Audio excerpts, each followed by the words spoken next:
السلام عليكم ورحمة الله وبركاته. الحمد لله على إحسانه والشكر له على توفيقه وامتنانه، وأشهد أن لا إله إلا الله وحده لا شريك له تعظيما لشأنه، وأشهد أن نبينا محمدا عبده ورسوله الداعي إلى رضوانه. اللهم صل وسلم على نبينا محمد وعلى آله وأصحابه وإخوانه. رب اشرح لي صدري ويسر لي أمري واحلل عقدة من لساني يفقه قولي. اللهم انفعنا بما علمتنا وعلمنا ما ينفعنا وزدنا علما. Para jemaah yang mudah-mudahan dimuliakan dan dirahmati oleh Allah Azza wa Jalla, puji dan syukur senantiasa kita panjatkan kepada Allah Subhanahu wa taala atas segala limpahan nikmat dan karunia yang telah Allah Subhanahu wa taala berikan kepada kita semua. Sebagaimana salawat serta salam senantiasa kita peruntukkan kepada Nabi kita yang mulia, Nabi besar Muhammad sallallahu alaihi wasallam. Begitu pula kepada keluarga beliau, kepada sahabat-sahabat beliau, kepada orang-orang yang selalu berusaha mengikuti dan menapaki jejak beliau hingga akhir zaman kelak. Para jemaah yang dimuliakan, pada kesempatan ini kita akan membahas satu pembahasan dengan judul mereka orang-orang yang didoakan oleh para malaikat. Nah, para jemaah yang dimuliakan, salah satu rukun iman yang wajib kita imani adalah beriman kepada malaikat. Dan ini adalah rukun iman yang kedua. Itu kita mengimani bahwasanya Allah Subhanahu wa taala betul-betul menciptakan makhluk yang bernama malaikat. Allah Subhanahu wa taala menciptakan mereka dari cahaya. Ya, sebagaimana yang Allah Subhanahu wa taala kabarkan dalam Al-Qur'an, begitu pula Nabi sallallahu alaihi wasallam sabdakan dalam hadis beliau yang sahih. Dan para jemaah yang dimuliakan, malaikat adalah makhluk Allah yang mulia, yang mereka itu tidak mengenal namanya menentang perintah Allah Subhanahu wa taala. Tidak ada dalam kamus mereka nama atau kata tidak. Artinya ketika Allah Subhanahu wa taala perintahkan mereka, mereka akan tunduk patuh melaksanakannya. Maka dalam Al-Qur'an Allah Subhanahu wa taala sebutkan la ya'suna Allah ma amarahum wa yaf'aluna ma yu'marun. Jadi mereka para malaikat itu tidak pernah menentang perintah Allah Subhanahu wa taala, dan mereka selalu melaksanakan apa yang Allah Subhanahu wa taala ya perintahkan kepada mereka. Dan malaikat itu ya Allah Subhanahu wa taala ciptakan dalam bentuk yang sangat besar, sehingga disebutkan dalam surah hadits yang sahih Rasulullah sallallahu alaihi wasallam mengabarkan tentang bagaimana fisiknya para malaikat yang menopang, yang memikul arsy-Nya Allah Subhanahu wa taala. kata Nabi SAW, antara daun telinga dengan pundaknya itu sejauh 70 tahun perjalanan. Antara daun telinga dengan pundaknya, kayak apa besarnya? Ya, malaikat-malaikat itu beragam jumlah sayapnya. Ada yang 2, ada yang 4, bahkan ada yang sampai 700. Yang satu sayap itu bisa menutup ufuk, saking besarnya. Nah, para jamaah yang Allah muliakan, jadi intinya malaikat itu adalah makhluk Allah yang besar dan mulia di sisi Allah Subhanahu wa ta'ala. Nah, di antara kemuliaan yang akan diraih oleh seorang hamba adalah tatkala dia mendapatkan doa-doa kebaikan dari para malaikat. Ini yang kita akan bahas sekarang. Jadi apa saja amalan-amalan yang apabila dilakukan oleh seorang hamba, maka di sana dia akan bisa meraih doa-doa kebaikan dari para malaikat. Ya, doa agar dia diampuni, doa agar dia diberi rahmat, ampunan dan kasih sayang Allah Subhanahu wa ta'ala. Nah, apa saja amalan-amalan atau siapa saja orang-orang yang akan didoakan oleh para malaikat ini? Maka yang pertama adalah orang-orang yang menunggu tibanya waktu sholat di masjid dalam keadaan berwudu. Nah, ini kita kan sekarang ini sedang duduk di masjid. Nah, niatkan duduk kita di masjid ini, selain kita mendengarkan pengajian ini, niatkan dalam rangka menunggu tibanya waktu sholat isya. Maka insya Allah selama duduk kita di masjid ini, kita akan mendapatkan doa-doa dari para malaikat. Tapi ada beberapa syarat yang disebutkan oleh Rasulullah sallallahu alaihi wasallam. Di antaranya adalah disebutkan dalam riwayat yang sahih dari Abu Hurairah radhiyallahu taala anhu, Rasulullah sallallahu alaihi wasallam bersabda, "Ahadukum ma qa'ada yantadhiru as-salah fi salatin ma lam yuhdith, tad'u lahu al-malaikatu Allahumma ighfir lahu, Allahumma arhamhu." Ya, kata Nabi sallallahu alaihi wasallam, sesungguhnya salah seorang dari kalian ketika dia duduk di masjid, dia duduk dalam rangka menunggu tibanya waktu sholat, maka selama duduknya di masjid itu dia akan didoakan oleh para malaikat. Apa doanya para malaikat? Allahumma ighfir lahu, Allahumma arhamhu. Ya Allah, ampuni orang ini ya Allah. Ya Allah, berikanlah rahmatmu kepada orang ini. Ya, ini keutamaan yang luar biasa. Tapi syaratnya kata Nabi SAW, malam yuhdith, selama orang itu dalam kondisi berwudu. Jangan sampai wudu kita batal ketika duduk di masjid tatkala menunggu timnya waktu sholat itu. Maka selama duduk kita itu, kita akan mendapatkan pahala seperti pahala orang yang sholat dan akan terus mendapatkan doa-doa permohonan ampun dan rahmat dari para malaikat. Ya, ini keutamaan yang luar biasa.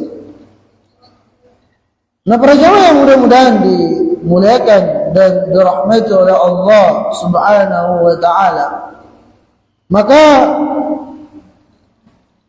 hadis yang kita sebutkan tadi itu yang menunjukkan kepada kita tentang keutamaan seorang duduk untuk menunggu tibanya waktu sholat, dan sekaligus ya, orang yang duduk menunggu tibanya waktu sholat itu menunjukkan pengagungannya terhadap sholat itu sendiri. Makanya Sufyan Ats-Tsauri atau Sufyan ibn Uyainah, beliau mengatakan, kehadiran Anda untuk sholat, ya sebelum iqamah dikumandangkan, itu termasuk pengagungan Anda terhadap sholat itu sendiri. Ya, maka merupakan sebuah keutamaan ketika seseorang itu terbiasa datang ke masjid, bahkan mungkin sebelum azan sudah datang ke masjid, atau minimal pas azan, sehingga dia ada jeda duduk di masjid sebelum iqamah dikumandangkan. Maka selama duduknya di masjid itu, dia akan mendapatkan pahala seperti pahala orang yang sholat terus menerus, dan dia akan mendapatkan doa-doa permohonan ampun dan rahmat dari para malaikat. Nah, kemudian para jamaah yang mudah-mudahan dimuliakan dan dirahmati oleh Allah Azza wa Jalla, orang-orang yang kedua yang akan mendapatkan doa-doa dari para malaikat adalah orang yang bersolawat kepada baginda yang mulia Nabi kita Nabi Muhammad sallallahu alaihi wasallam. Ya. Jadi semakin kita memperbanyak salawat dan salam kepada Rasulullah sallallahu alaihi wasallam, semakin kita akan mendapatkan doa-doa kebaikan dari para malaikat. Selain kita akan mendapatkan keutamaan-keutamaan yang lain yang sangat banyak. Rasulullah sallallahu alaihi wasallam bersabda dalam hadis Abdullah bin Amr, "Man shalla 'ala nabi sallallahu alaihi wasallam wa'idatan sallallahu alaihi wa malaikatuhu 70 salatan." Subhanallah. Kata Nabi sallallahu alaihi wasallam, barang siapa yang bersolawat kepada beliau sallallahu alaihi wasallam satu kali saja, maka Allah subhanahu wa ta'ala dan para malaikat akan bersolawat kepada orang tersebut 70 kali. Jadi satu solawat kita untuk Nabi sallallahu alaihi wasallam itu akan menjadikan Allah bersolawat kepada kita, malaikat bersolawat kepada kita 70 kali. Apa yang dimaksud dengan solawatnya Allah kepada hambanya? Para ulama menyebutkan, ya, salawat Allah kepada hamba-hambanya maksud adalah Allah akan memuji-muji si hamba tersebut di majelisnya para malaikat di langit sana. Itu salawatnya Allah kepada hamba-hambanya. Sedangkan salawat malaikat kepada manusia yang bersalawat kepada Nabi SAW itu maksudnya apa? Maksudnya malaikat akan terus-menerus mendoakan kebaikan kepada si hamba itu. Nah ini, ya, jadi keutamaan yang luar biasa, ya, dengan bersolawat kepada baginda yang mulia Nabi kita Nabi Muhammad sallallahu alaihi wasallam. Dan ini sekaligus menunjukkan kepada kita bagaimana mulianya Rasulullah sallallahu alaihi wasallam di sisi Allah, begitu pula di sisi para malaikat. Sehingga dengan kita bersolawat kepada Nabi sallallahu alaihi wasallam, Allah, para malaikat akan membalasnya dengan salawat 70 kali. Dan ini sebagaimana yang Allah Subhanahu wa taala juga tegaskan dalam Al-Qur'an, "Innallaha wa malaikatahu yusholluna 'alan nabi, ya ayyuhalladzina amanu shallu 'alaihi wa sallimu taslima." Sesungguhnya Allah Subhanahu wa taala, begitu pula malaikat-malaikatnya bersolawat kepada Nabi SAW. Maka wahai orang-orang yang beriman, ucapkanlah salawat dan salam kepada Rasulullah sallallahu alaihi wasallam. Ya, jadi kalau Allah saja, para malaikat saja bersolawat kepada Nabi sallallahu alaihi wasallam, nah bagaimana dengan kita? Ya, makanya sering kita dengar, ya, khatib-khatib terutama di khutbah yang kedua mengatakan apa? Wa'lamu anna Allah amarakum bi amrin bada'a fi bi nafsihi wa thanna bi malaikati qudsihi haitsu qala jalla jalaluhu inna Allah wa malaikatahu yusholluna 'alan nabi ya ayyuhalladzina amanu shallu 'alaihi wa sallimu taslima. Apa artinya itu? Wa'lamu, ketahuilah bahwasanya Allah Subhanahu wa taala memerintahkan Anda dengan perintah yang Allah sendiri mengawali untuk melakukannya, dan malaikat yang kedua kali melakukannya.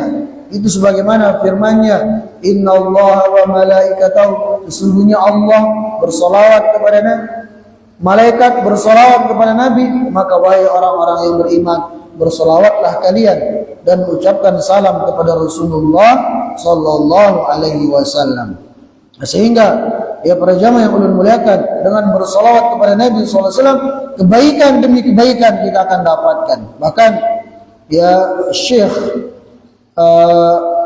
atau Al-Imam Ibnu Qudamah atau Ibnu Qayyim Al-Jauziyah, beliau menyebutkan ya manfaat dari salawat kepada Nabi sallallahu alaihi wasallam itu ada 40 manfaat. Di salah satunya ini, dengan satu salawat saja kepada Nabi sallallahu alaihi wasallam kita akan mendapatkan 70 salawat dari Allah Azza wa Jalla, 70 salawat dari para malaikat. Ya begitu pula, semakin banyak salawat kita kepada Nabi SAW, semakin dekat posisi kita dengan beliau nanti di hari kiamat. Sebagaimana sabda Nabi SAW, awlan nasi bi yaumal qiyamah aktsaruhum alayya salatan. Jadi orang yang paling utama dan paling dekat denganku nanti di hari kiamat adalah orang yang paling banyak salawatnya kepada. Dan semakin banyak salawat kita kepada Nabi SAW, semakin besar peluang kita untuk meraih syafaat beliau sallallahu alaihi wasallam. Begitu pula dengan memperbanyak salawat kepada Nabi sallallahu alaihi wasallam, kita akan terhindar dari sifat kikir. Karena orang yang enggan untuk bersalawat kepada Nabi SAW itu orang yang paling kikir. Ya, Rasulullah SAW bersabda, al-bakhil man dzukirtu indahu wa lam yusalli alayya. Orang yang bakhil, orang yang pelit dari umatku adalah orang yang ketika namaku disebut di hadapannya, lantas dia enggan untuk bersalawat kepadaku. Ini orang yang paling pelit, jar Nabi sallallahu alaihi wasallam. Maka biasakan diri kita ya para jamaah yang Allah muliakan, ketika ada seseorang menyebut nama Nabi kita, Nabi Muhammad sallallahu alaihi wasallam di hadapan kita, ucapkan sallallahu alaihi wasallam atau Allahumma shalli wa sallim alaihi. Biasakan supaya kita tidak dikatakan orang kikir, orang pelit begitu. Begitu pula ya salawat kita kepada Nabi sallallahu alaihi wasallam itu sebagai bukti kecintaan kita kepada beliau sallallahu alaihi wasallam.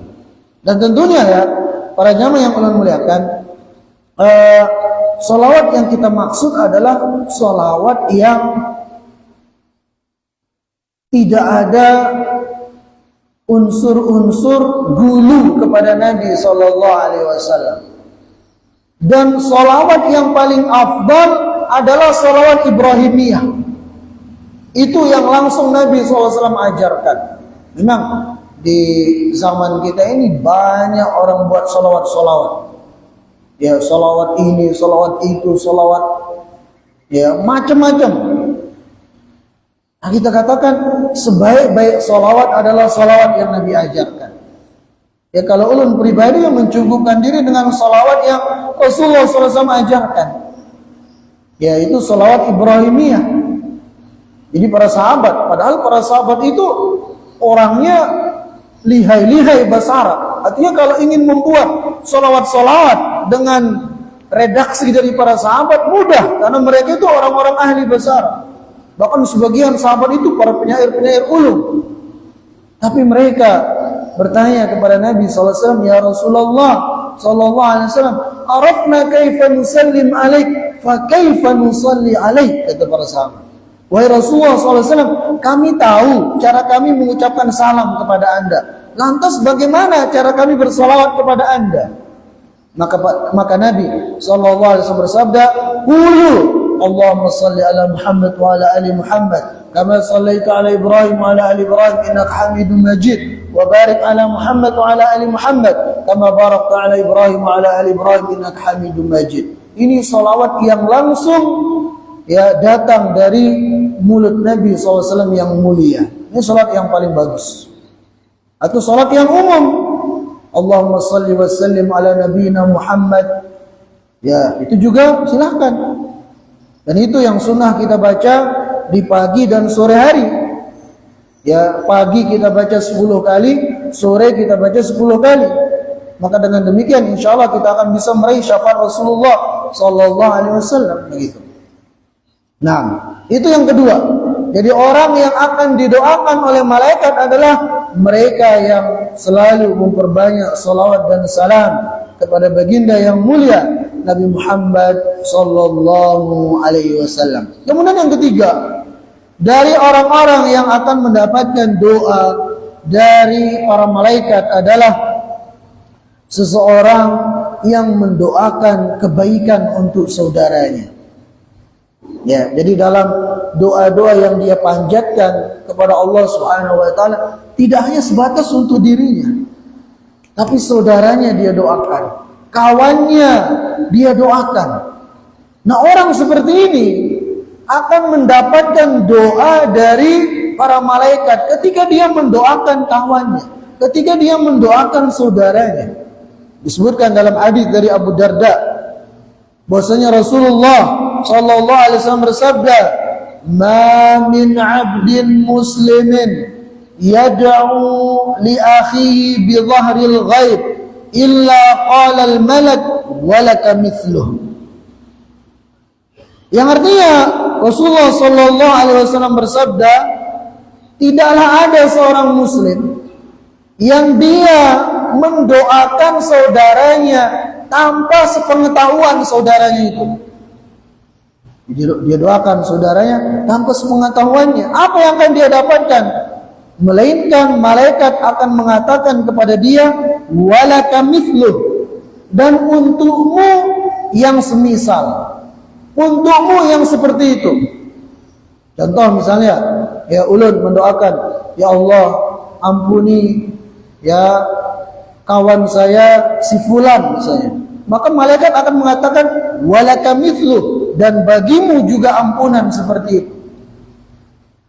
Ketika saya mengatakan, ya Allah lapangkanlah rizki kawanku si fulan, walaka mithlu, kata para malaikat, dan untukmu yang semisal, untukmu juga seperti itu.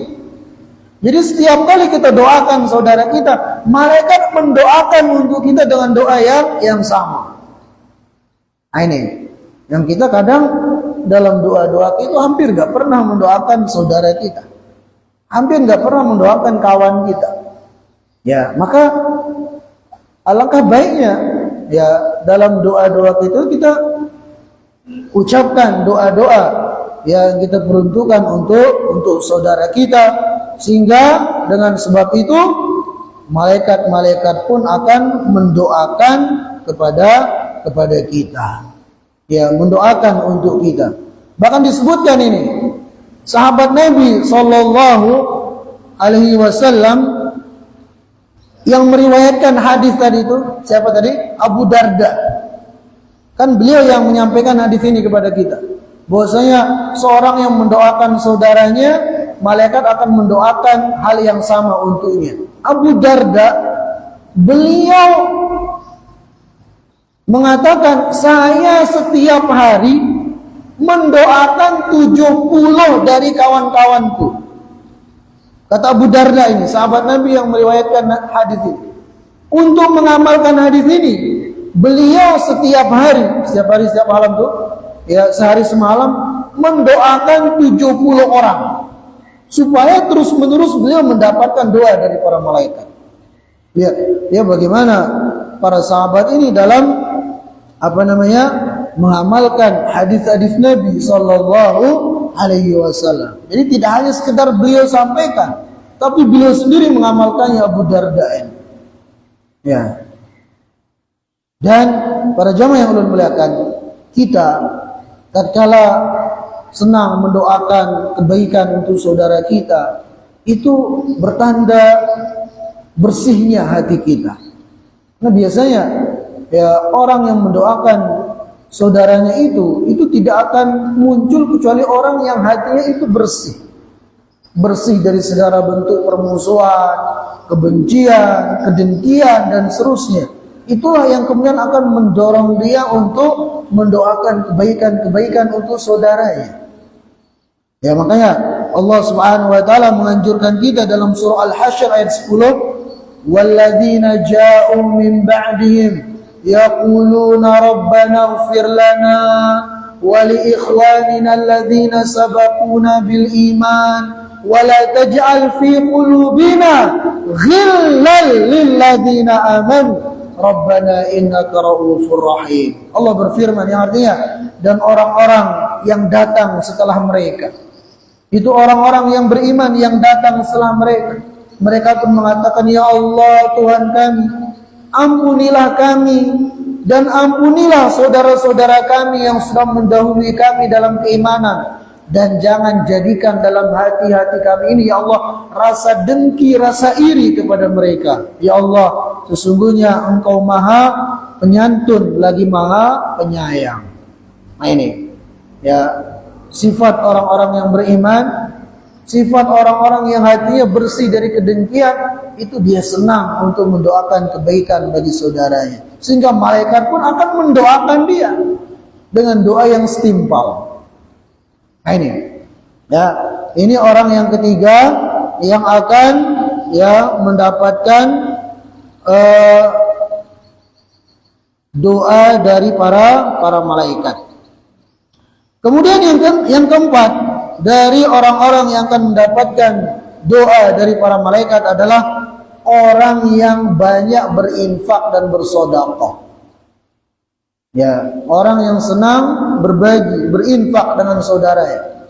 Disebutkan dalam sebuah hadis yang sahih, Rasulullah sallallahu alaihi wasallam bersabda, "Ma min yaumin yusbihul ibadu fihi." Tidaklah ada atau tidaklah muncul suatu hari, tidaklah terbit matahari di suatu hari yang kemudian ada seorang hamba memasuki pagi hari, ya, illa malakani yanzilan. Jadi jar Nabi SAW, tidaklah terbit matahari di satu hari, melainkan ada dua malaikat yang turun, yang turun ke bumi ini. Fayaqulu ahaduhuma, maka salah satu malaikat mengatakan, Allahumma a'ti munfiqan khalafa. Ya Allah, berikanlah ganti bagi orang yang berinfak ini. Wa yaqulul akhar, kemudian malaikat yang satunya lagi mengatakan, Allahumma a'ti mumsikan talafa. Ya Allah, berikanlah kehancuran, kebinasaan kepada orang-orang yang kikir dan pelit. Ya. Hadis ini sahih diriwayatkan oleh Imam Bukhari dan Muslim. Ini ternyata orang yang dermawan dengan orang yang pelit sama-sama dapat doa dari malaikat. Cuma doanya beda. Yang berinfak, orang yang dermawan, dapat doa kebaikan dari malaikat, mengatakan Allahumma a'ti munfiqan khalafa. Ya Allah, berikanlah ganti kepada orang yang berinfak ini. Dan ini sekaligus menunjukkan kepada kita bahwasanya apa yang kita infakkan di jalan Allah, Allah akan ganti. Allah sendiri yang berjanji, wa ma anfaqtum min syai'in fa huwa yukhlifu, firman Allah. Dan apa yang kalian infakkan dari sesuatu, Allah akan ganti, bahkan dengan ganti yang lebih baik. Bahkan malaikat juga mendoakan, Allahumma a'ti munfiqan khalafa. Ya Allah, berikanlah ganti kepada orang-orang yang berinfak ini. Yakin saja. Ya, nah sebaliknya orang yang kikir, pelit, bakhil, pengasih, ya, apa doa malaikat untuk dia?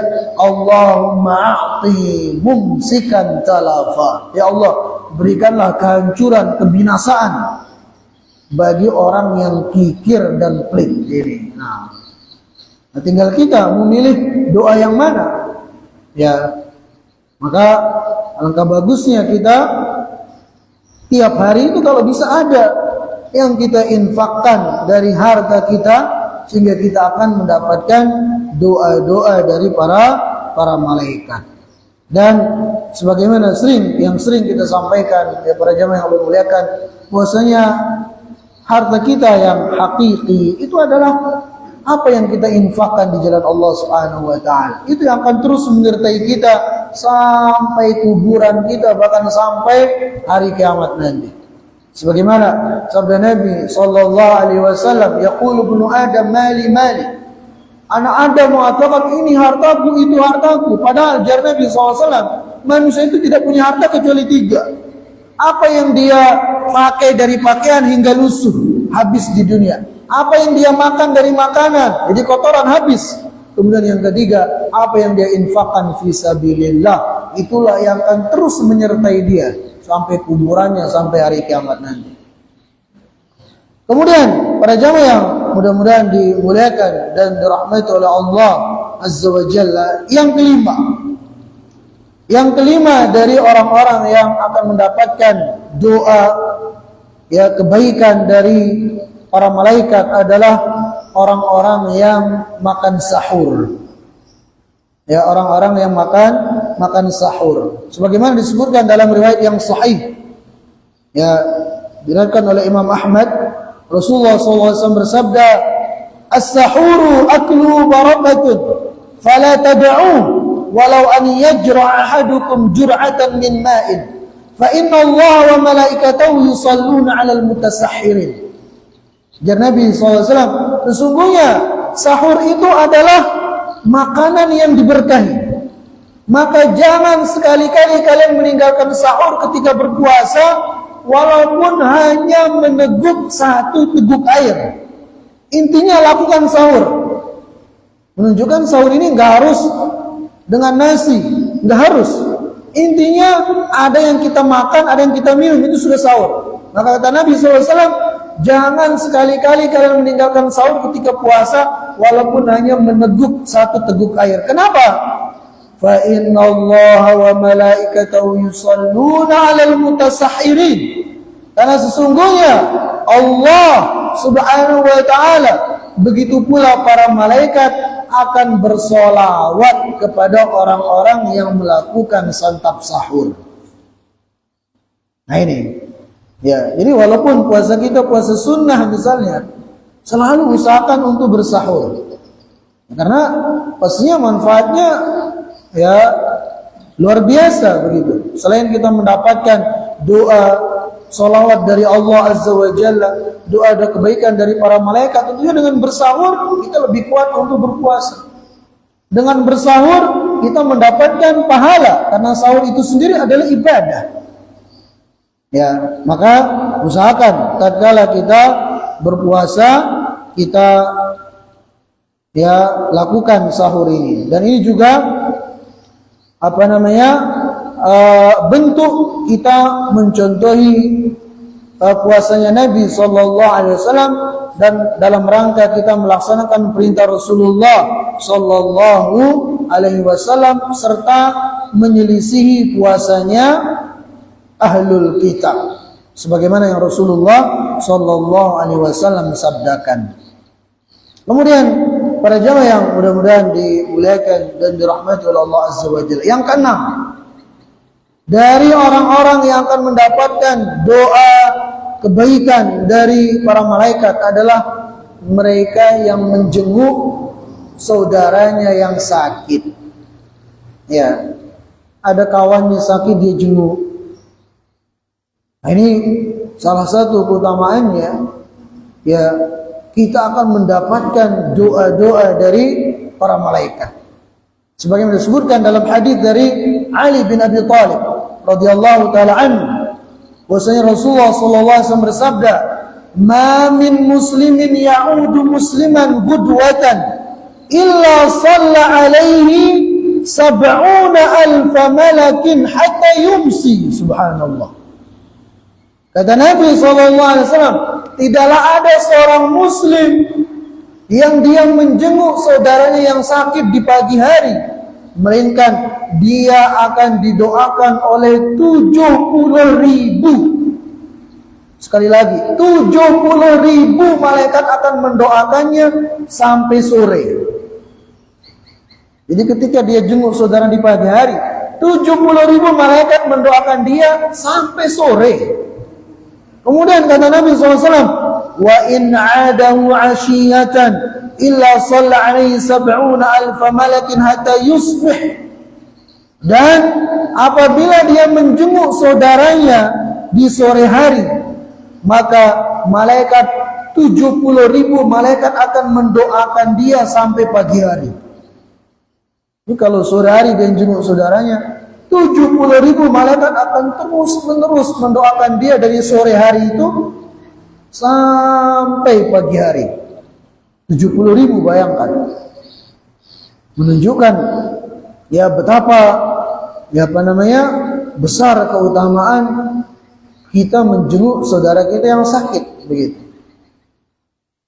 Kemudian kata Nabi SAW, wa kana lahu kharifun fil jannah, dan orang yang menjenguk saudara yang sakit ini ya akan dipersiapkan bagi dia kebun di surga. Subhanallah. Ini keutamaan yang luar biasa. Ya, menjenguk orang sakit ini. Cuman kitanya kadang jarang-jarang jenguk saudara kita yang sakit. Ini peringatan buat ulun pribadi juga. Ya, jarang-jarang kita menjenguk saudara kita yang sakit. Padahal kita tahu si fulan sedang sakit, si Alan sedang sakit. Ya, tidak tergerak hati kita untuk menjenguk saudara kita. Padahal ini utamanya luar biasa. Didoakan oleh 70.000 malaikat dan dipersiapkan kebun di surga. Subhanallah. Ya, belum lagi keutamaan-keutamaan yang lainnya dari menjenguk orang sakit. Di antaranya dengan menjenguk saudara kita yang sakit, kita telah menunaikan hak saudara kita. Sebagaimana yang Nabi SAW sebutkan, hak seorang muslim atas muslim yang lainnya, salah satunya adalah ketika saudaranya sakit dia jenguk. Kemudian juga dengan menjenguk saudara kita tatkala sakit, kita akan mendapatkan pahala. Karena menjenguk saudara kita yang sakit itu termasuk ibadah yang diperintahkan, sehingga dengannya kita akan mendapatkan pahala.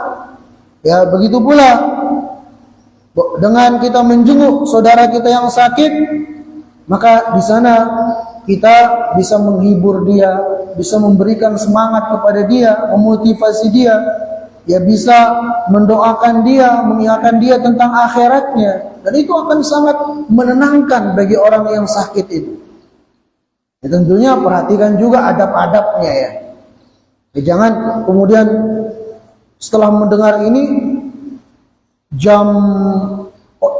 orang lagi istirahat kita maksakan untuk lihat sikon juga lah kalau jenguk itu, lihat situasi dan kondisi, lihat adab-adabnya begitu. Ya. Dan di antara doa yang diajarkan ketika kita menjenguk orang sakit adalah apa? La ba'sa tahurun insyaallah. Ya, tidak apa-apa. Ini akan menjadi pembersih Anda dengan atas kehendak Allah. Kita doakan dia, kita motivasi dia, berikan semangat kepada dia. Ya, jangan malah ditakut-takuti. Kita sakit apa? Sampean sakit gula. Oh, tetangga saya kemarin kena gula meninggal. Ya, jangan kayak gitu. Ya, itu malah makin orang drop, makin bikin orang drop. Ya. Jadi doakan kebaikan, berikan dia harapan-harapan supaya dia lebih semangat untuk menghadapi musibah yang sedang dia alami tersebut. Dan banyak ya, bisa dicari adab-adab menjenguk orang sakit itu banyak. Ya, selain dari mendoakan kebaikan kepadanya. Nah, kemudian para jamaah yang ulun muliakan, yang ketujuh dari orang-orang yang akan mendapatkan doa dari para malaikat adalah orang yang bertaubat dan mengikuti jalan Allah Subhanahu wa taala.